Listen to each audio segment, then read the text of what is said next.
आज आप लोगों से कुछ क्वेश्चन पूछने वाले हैं। इतिहास से रिलेटेड हैं, कुछ अनछुए पहलू हैं जिसको आपको जानना जरूरी है और सबको जानना जरूरी है। पहला सवाल ये है कि इंकलाब का नारा किसने दिया? तो सबको जानता है कि 1929 में भगत सिंह ने दिया था सबसे पहले, क्योंकि जो असेंबली में बहरों को आवाज सुनाने के लिए बम फेंका था, उस समय यह नारा ज्यादा प्रसिद्ध हुआ था। लेकिन इस नारे को गढ़ा किसने था और कब गढ़ा गया था, इसका जवाब प्रिया जी आप दीजिए। तो इस नारे को मतलब जो था इनकलाब जिंदाबाद नारा, उसका मौलाना हसन मुहानी, क्योंकि ये 1921 में गढ़ा गया था। अच्छा, और ये पॉपुलर हुआ केंद्रीय असेंबली में हाँ, जो बम फेंकने के बाद 1929 में, इसीलिए वो फेमस हो गया। चलिए, अगला प्रश्न है नंदी जी आपसे। स्वराज मेरा जन्म सिद्ध अधिकार है, इसका उद्घोष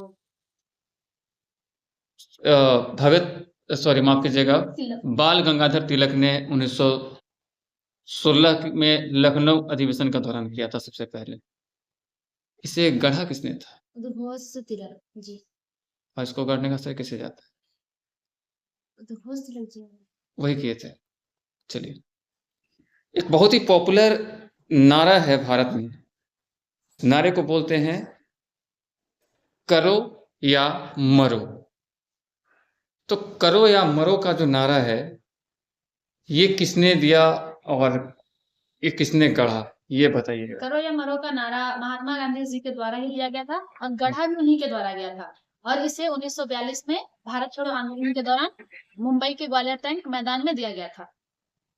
अच्छा, तो अगले प्रश्न की ओर आते हैं। प्रिया जी आपके पास आपसे प्रश्न ये है कि भारत छोड़ो, क्वाइट इंडिया मूवमेंट बहुत पॉपुलर हुआ था। हाँ। तो भारत छोड़ो का नारा किसने दिया और ये किसके द्वारा गढ़ा गया? भारत छोड़ो आंदोलन का नारा महात्मा गांधी जी के द्वारा दिया गया था और उसमें मूल रूप से जो एक समाजवादी नेता थे यूसुफ मेहर अली, उनके द्वारा ये गढ़ा गया था 1921 में, 1942 में, 42 में किसने? 42 में, क्योंकि जब भारत छोड़ो हुआ था तब। अगला क्वेश्चन है नंदिनी जी आपसे। साइमन गोबैक, तो साइमन गोबैक का नारा किसने दिया और किसने गढ़ा, ये आपसे प्रश्न होगा। जी नंदिनी जी आपसे क्वेश्चन है कि साइमन के द्वारा यूसुफ मेहर अली के द्वारा गढ़ा गया था और ये नारा किसने दिया था? लाला लाजपत राय। यूसुफ मेहर अली ने कब गढ़ा था? ये गढ़े थे 1928।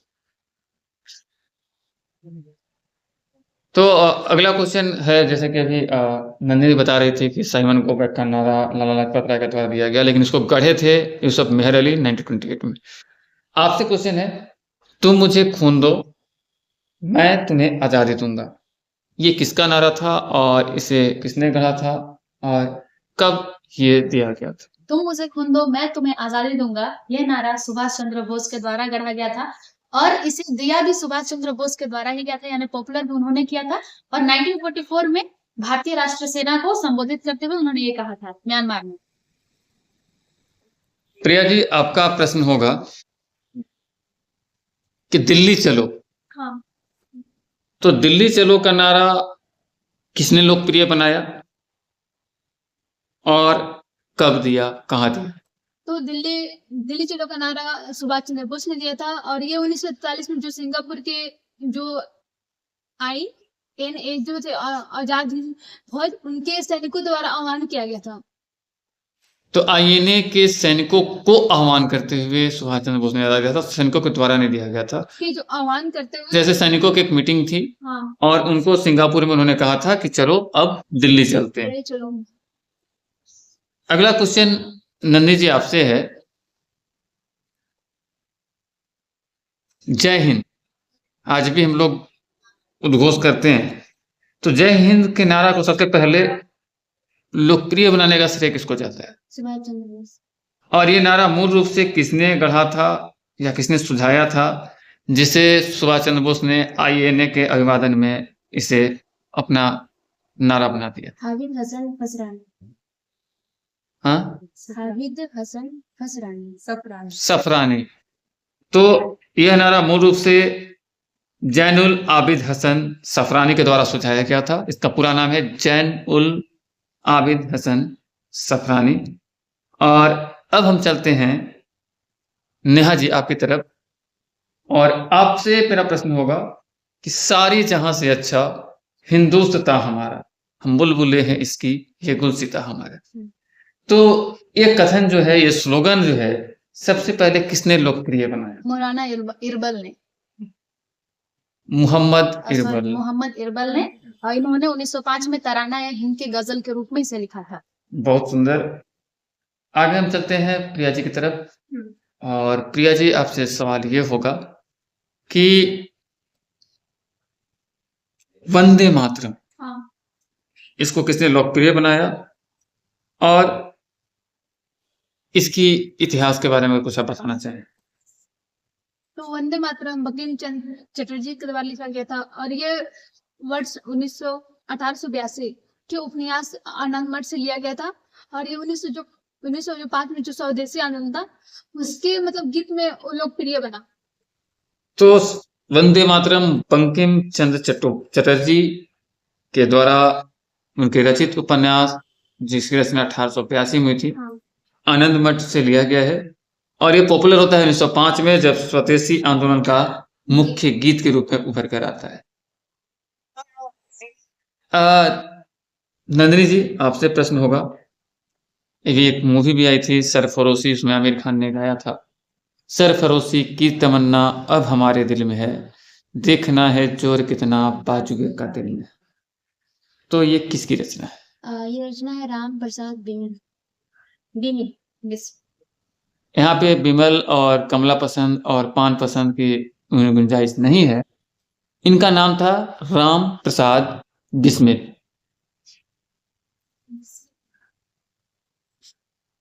नेहा जी, वेदों की ओर लौटो, आप लोग स्नातक में इसको पढ़ चुके हैं।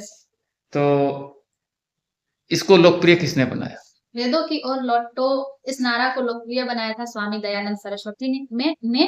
और 1875 में जब आर्य समाज की स्थापना हुई, तो उसमें भारतीय संस्कृति को भारतीय लोगों से जोड़ने के लिए उन्होंने ये नारा दिया था।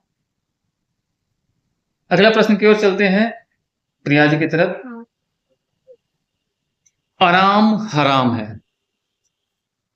आराम हराम है, ये नारा किसका था? ये महात्मा गांधी। आराम हराम है महात्मा गांधी का नारा था? नेहरू का, जवाहरलाल नेहरू का। तो आप महात्मा गांधी कौन? देखिए देखिए, जीवन में फिसलना सबसे बुरी आदत है, क्योंकि आप की जुबान फिसले या आप फिसले, चोट बहुत जोरदार लगता है। परीक्षा में अगर आपके उत्तर फिसल जाए तो भी समस्या है, और चोट भी जोरदार लगेगा। एक क्वेश्चन है नेहा जी आपसे, पूर्ण स्वराज का नारा किसने दिया? ये क्या, ये बता सकते हैं कि ये नारा आप लोकप्रिय कब, मतलब कब बनाया गया? 26 जनवरी 1930। सही बात। चलिए आज के सेशन को समाप्ति को ले चलते हैं। आखिरी प्रश्न लेकर आए हैं आपकी तरफ नेहा जी। हम घुटने टेक कर रोटी मांग रहे थे, लेकिन बदले में हमें पत्थर मिले। ये तर्क और मर्म भरे स्लोगन किसके थे? हम घुटने टेक कर रोटी मांग रहे थे, लेकिन बदले में हमें पत्थर मिले। ये महात्मा गांधी। महात्मा गांधी कब?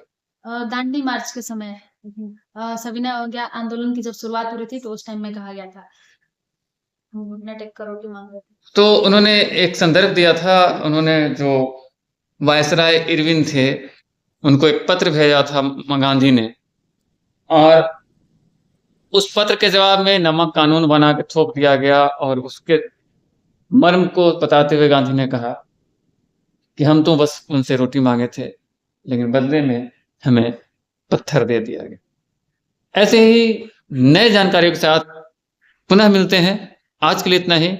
नमस्कार, जय हिंद।